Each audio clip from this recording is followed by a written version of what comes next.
Hello students, हम बात कर रहे थे भूआकृति विज्ञान में भूसंचलन। हमारा टॉपिक क्या था? भूसंचलन। भूसंचलन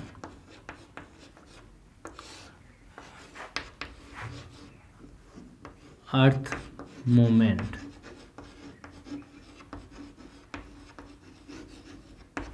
अर्थ मूवमेंट्स, ठीक है। भूसंचलन, जिसके अंदर हमने कुछ चर्चाएं की है भूसंचलन के अंदर कि पृथ्वी है, पृथ्वी के इस आंतरिक और बाह्य भाग में दो बल काम करते हैं। एक बल काम करता है कि अंतर्जात बल और दूसरा करता है बहिर्जात बल, ठीक है। अभी हम जो पढ़ने जा रहे हैं वो अंतर्जात बलों के बारे में चर्चा कर रहे हैं, जिसके अंदर हमने कुछ इसकी इंडेक्स बनाई जिसमें हमने अंतर्जात बलों को काम में लिया। एंडोजेनेटिक फोर्सेस, अंतर्जात बल, एंडोजेनेटिक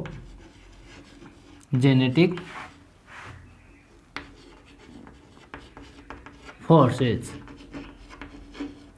इनकी बात की। एक बहिर्जात एक्सोजेनेटिक। तो यहाँ पर हमने अंतर्जात बल जो है इसको हमने पढ़ा कि ये जो बल काम करता है पृथ्वी के आंतरिक भाग में, वहाँ पर ये दो रूपों में काम करता है। एक तो करता है क्षैतिज रूप में और एक करता है लंबवत रूप में, हॉरिजेंटल और वर्टिकल। पृथ्वी के आंतरिक भाग में ये दो रूपों में कार्य करता है। एक तो किस में करता है? हॉरिजेंटल में करता है, यानी कि क्षैतिज करता है, और वर्टिकल यानी कि लंबवत करता है। यहाँ पे दो प्रकार का काम करेगा ये। कितने प्रकार करेगा? एक तो करेगा क्षैतिजीय। क्षैतिजीय का मतलब होता है धरातल के समानांतर, समझ गए बात। यहाँ पे लंबवत का मतलब होता है, लंबवत या बोल सकते हो इसको आप ऊर्ध्वाधर भी बोल सकते हो, ऊर्ध्वाधर, ठीक है।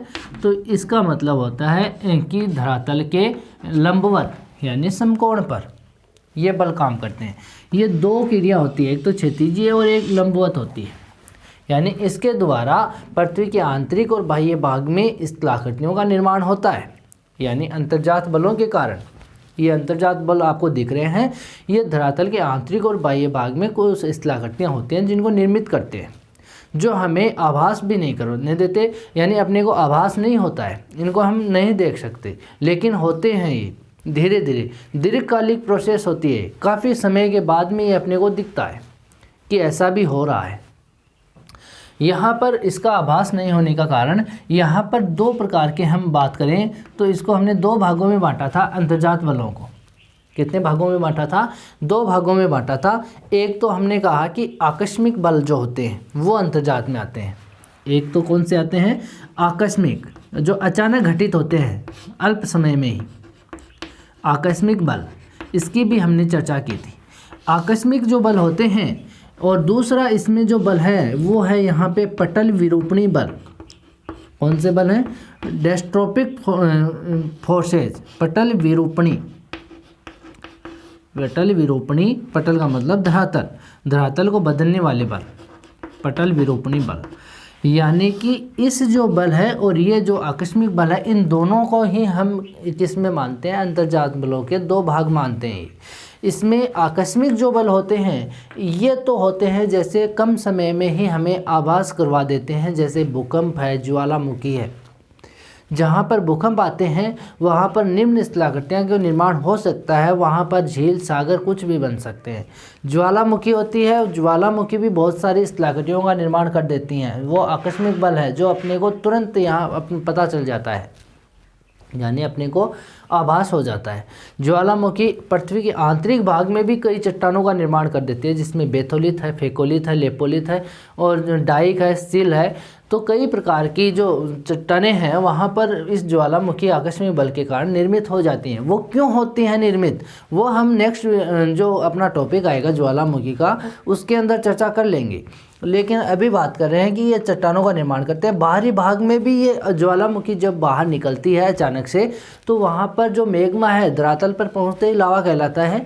तो लावा जो धरातल के बाहर निकलता है पृथ्वी के आंतरिक भाग से, जैसे ये पृथ्वी है, इसके अंदर से बाहर की ओर निकलता है तो लावा ऊपर विस्फोटित होगा। तो लावा अगर गाढ़ा होगा तो यहाँ पे एक शंकु का निर्माण कर देगा। अगर लावा पतला होगा, अम्लीय प्रकार का लावा होगा, तो ये यहाँ पर पठार और मैदान का निर्माण कर देगा। तो यहाँ पे ये आकस्मिक बल होते हैं जो अंतर्जात बल होते हैं। ठीक है, यहाँ पर इसके अलावा यहाँ पे हम पढ़ने जा रहे हैं पटल विरूपणी बल। इसके बारे में हम अभी चर्चा कर लेते हैं।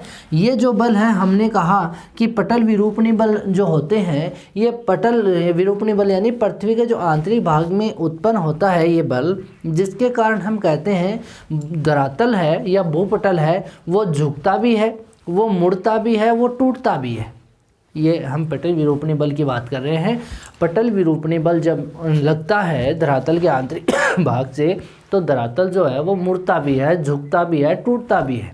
यहाँ पर इसके जो परिणाम निकलते हैं वो विषमता ही लाते हैं। जो भी परिणाम है जिसके कारण यहाँ पे, जैसे मानो यहाँ पर धरातल सही था, ये धरातल सही था, यहाँ पर जब पटल विरूपणी बल काम किया तो यहाँ पे कोई स्थलाकृति बनी, यानी कि ये यहाँ पे समतल धरातल में विषमता ले आया, ये ऐसे बन गया।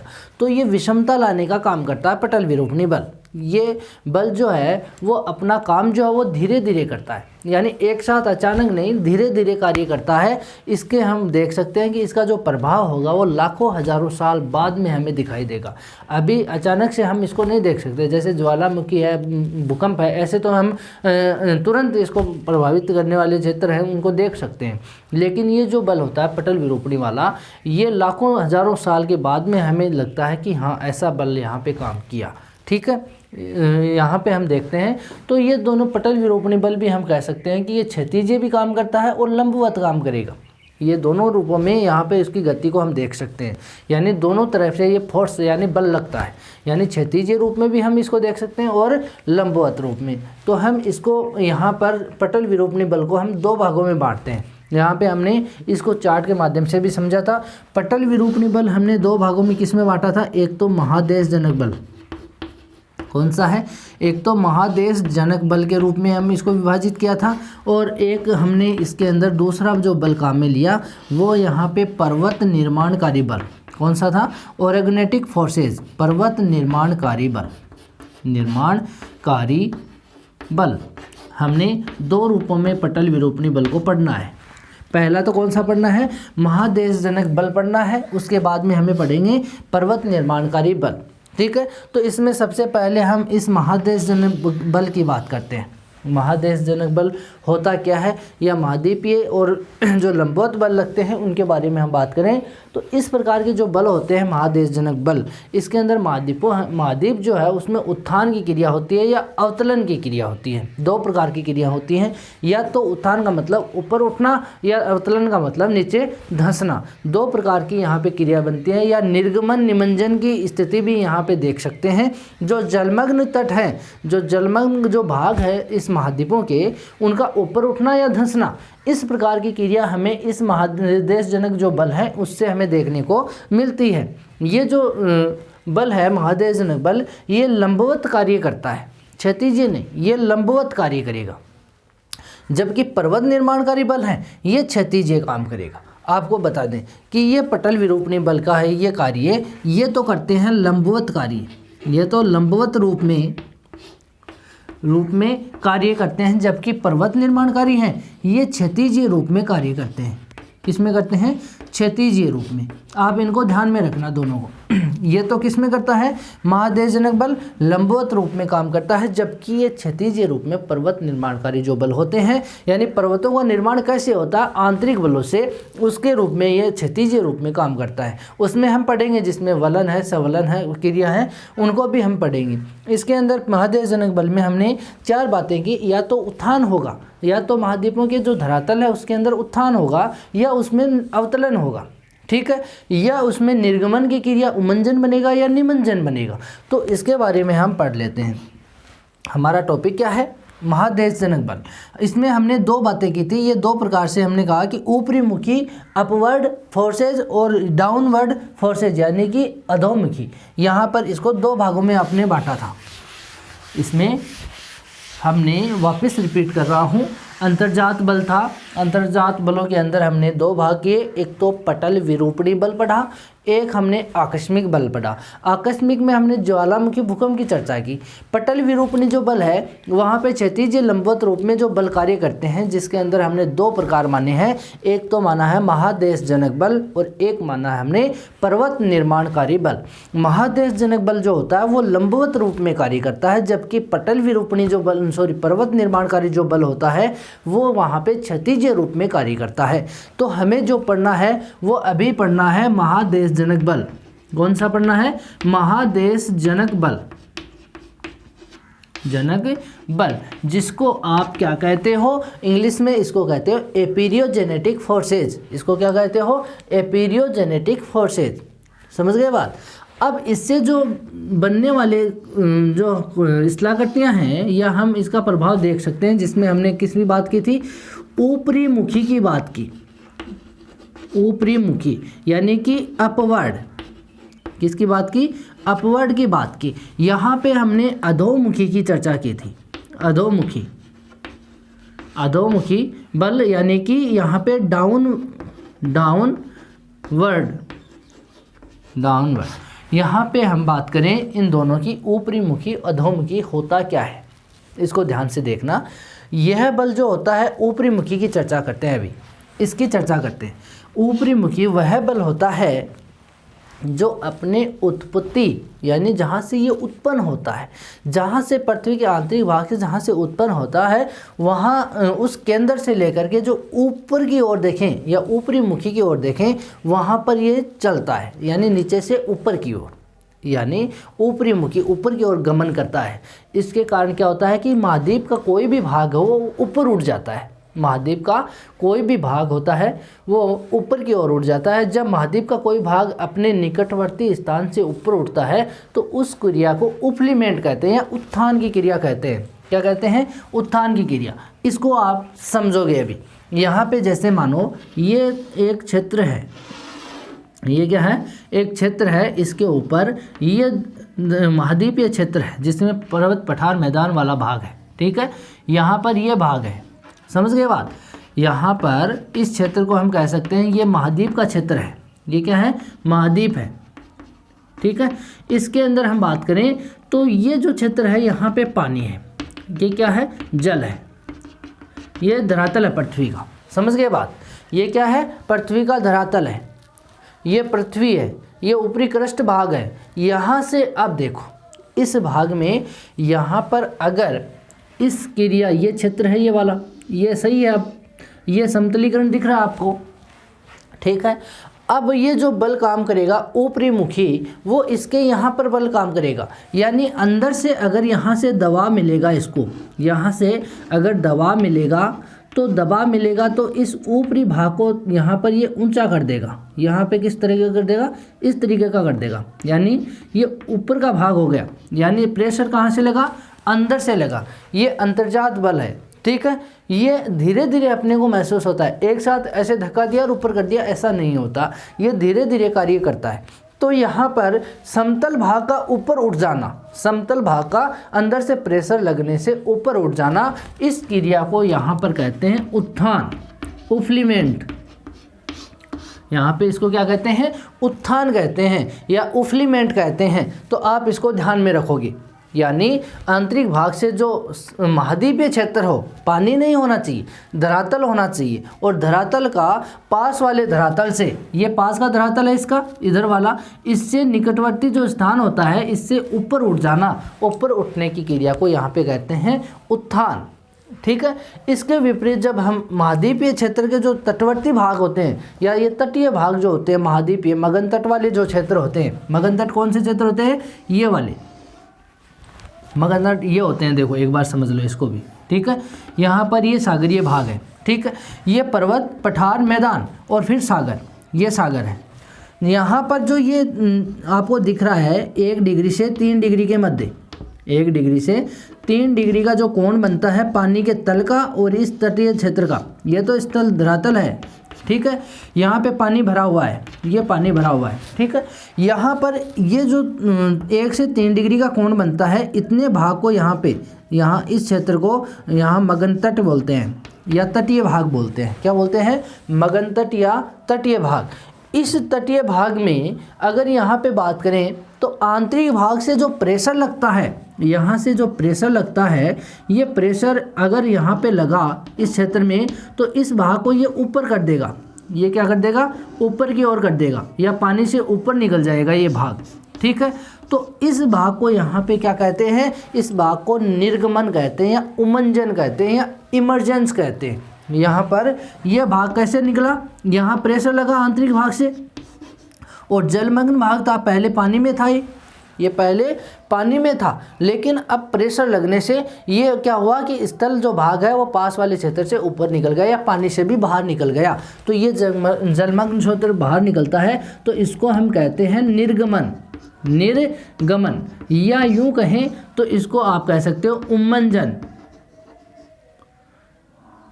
यहाँ पे क्या कहेंगे? इसको उमंजन।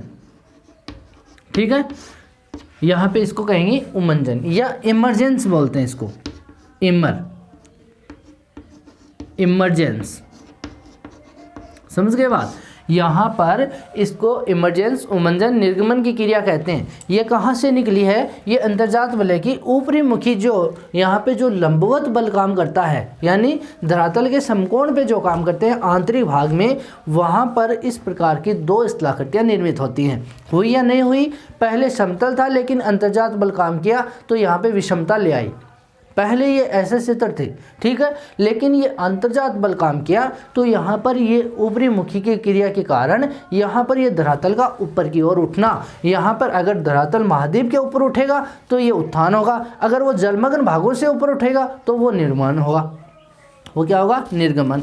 तो यहाँ पे आपको दोनों बातें याद रखनी है, आपको दोनों बातें याद रखी हैं। तो इसकी लैंग्वेज कैसे कहोगे कि महाद्वीप का तटीय भाग जो जलमग्न होता है, महाद्वीप का तटवर्ती भाग जो जलमग्न होता है, सागर तल से ऊपर उठ जाता है, सागर तल से ऊपर उठ जाता है। ये सागर तल है, इसके ऊपर उठ जाता है, तो उसे हम निर्गमन कहते हैं। उसे हम क्या कहते हैं? निर्गमन या उमंजन कहते हैं। याद रखोगे ये बात कि ये ऊपरी मुखी है। आप ध्यान में रखना, ऑब्जेक्टिव बहुत बार क्वेश्चन आ जाता है कि ऊपरी मुखी क्रिया है तो वहाँ पे उत्थान निर्गमन ये दोनों आ जाते हैं, उत्थान निर्गमन। ठीक है, फिर तीसरे ऑप्शन में आता है ए ब दोनों, फिर लास्ट ऑप्शन में आएगा इनमें से कोई नहीं, तो आपको क्या करना है? ए ब दोनों आएंगे। ठीक है, ये तो बात हो गई आपकी ऊपरी मुखी की। इसके बाद बात करें अधोमुखी। अधोमुखी जो डाउनवर्ड जो फोर्सेज है, अधोमुखी जो मूवमेंट है या संचलन है, अधोमुखी संचलन, तो इसके अंदर हम बात करें ये तो उत्थान वाली यानी यहाँ पर ऊपर उठने वाली क्रिया हो गई, और ये धंसने वाली क्रिया होगी। यानी ये बल जो है अपने उत्पत्ति जो केंद्र है जहाँ से ये उत्पन्न होता है, इस अधोमुखी संचलन की चर्चा कर रहे हैं, जहाँ से ये बल उत्पन्न होता है उस उत्पत्ति केंद्र से नीचे की ओर ये गति करता है। किसकी ओर करता है? नीचे की ओर। ये तो ऊपर की ओर करता था, ध्यान देना, यहाँ से अगर ये बल उत्पन्न हुआ तो ये तो ऊपर की ओर गति करता है, ये तो कहाँ करता है? ऊपर की ओर। जबकि ये जो बल काम करेगा ये बल नीचे की ओर गति करता है, यानी यहाँ से अगर ये उत्पन्न हुआ तो यहाँ से नीचे की ओर ये गति करेगा। ध्यान रखना, अधोमुखी का मतलब क्या होता है? नीचे की ओर या अवतलन की ओर, नीचे की ओर गति करता है। इस बल को हम महाद्वीपों में धंसाव होता है, अगर इस भाग में महाद्वीप में धंसाव होगा तो उस क्रिया को हम अवतलन कहते हैं। उस क्रिया को क्या कहते हैं? अवतलन। यानी स्थानीय भाग अगर पास के महाद्वीप के जो स्थानीय भाग होते हैं वो समीप के भाग से नीचे की ओर धंस जाता है तो उस भाग को हम अवतलन की क्रिया कहते हैं। उसको हम क्या कहेंगे? अवतलन। ध्यान देना, इसका डायग्राम कैसे बनेगा। यहाँ पर हम अगर इसका डायग्राम बनाएं तो जैसे ये क्षेत्र है, ठीक है, इस क्षेत्र के ऊपर ये वाला भाग है, इस भाग में अगर यहाँ पे हम माने ये जो क्षेत्र है ये महाद्वीप वाला क्षेत्र है, यहाँ पानी भरा हुआ है, यह मगन तट वाला क्षेत्र है, ठीक है, इसके यहाँ पे पानी है। यहाँ पर इस महाद्वीप में ये कहता है कि जो स्थानीय रूप में अगर हम देखें तो पास का जो धरातल है, अगर धरातल में यहाँ पे कोई उत्पत्ति केंद्र है बल का, अंतर्जात बलों का पृथ्वी पृष्ठ में, यहाँ से अगर ये बल उत्पन्न हुआ तो यहाँ पर नीचे की ओर ये इसमें प्रेशर लगेगा, यानी आयतनी प्रसार होता है मेघमा का, वो अगर यहाँ पे प्रेशर लगता है तो ये बल नीचे की ओर काम करता है। अगर यहाँ से जाएगा तो इस भाग का क्या हो जाएगा? ऊपर से धंसाव हो जाएगा और ये भाग ऐसे बन जाएगा, समझ गए बात। इसका क्या हो गया, यहाँ पे धंसाव हो गया। धंसाव होने की क्रिया, इस क्रिया को यहाँ पे क्या कहते हैं, अवतलन कहते हैं। इसको क्या कहते हैं, अवतलन कहते हैं इसको, अवतलन की क्रिया। ठीक है, अगर यही क्रिया यहाँ पर हुई होती, इस भाग में ये बल काम कर रहा है, नीचे की ओर जा रहा है, यहाँ पर होती और ये भाग नीचे की ओर ऐसे आप नीचे ये धंस जाता है, यानी यहाँ पे एक गहरा गर्त बन जाता है, तो इस क्रिया को यहाँ पे कहते हैं निमज्जन। यहाँ पे क्या कहते हैं, इसको निमज्जन की क्रिया कहते हैं। क्या बोलते हैं इसको, निमज्जन, यानी कि सबमर्जेंस, सबमर्जेंस। समझ गए बात। तो यहाँ पे हम कह सकते हैं कि जो अधोमुखी क्रिया है वो यहाँ पे दो प्रकार की यहाँ क्रिया उत्पन्न करता है, यानी कि महाद्वीप का भाग अगर नीचे की ओर धंस रहा है तो वो अवतलन की क्रिया होगी। अगर वही क्षेत्र में, यानी कि जो जलमग्न तट है, जलमग्न जो तट होते हैं या तटीय क्षेत्र जो होते हैं, वहाँ के अगर महाद्वीपीय भाग नीचे धंस रहे हैं तो वहाँ पर उस क्रिया को यहाँ पे कहेंगे निमज्जन की क्रिया या सबमर्जेंस कहेंगे। तो आपको दोनों बातें आपको याद रखनी है। यहाँ पे हम वापस रिपीट कर रहे हैं, अंतर्जात जो बल होते हैं उसमें महादेशजनक जो बल होते हैं, एपीरियोजेनेटिक फोर्सेस जो होते हैं, उसके अंदर ऊपरमुखी और अधोमुखी दो बल काम करते हैं, जो कि लंबवत रूप में ही काम करते हैं। आपने देखा होगा यहाँ पर भी ऊपर की ओर लंबवत रूप में है, ये धरातल है, इसके लंबवत काम करते हैं ये दोनों।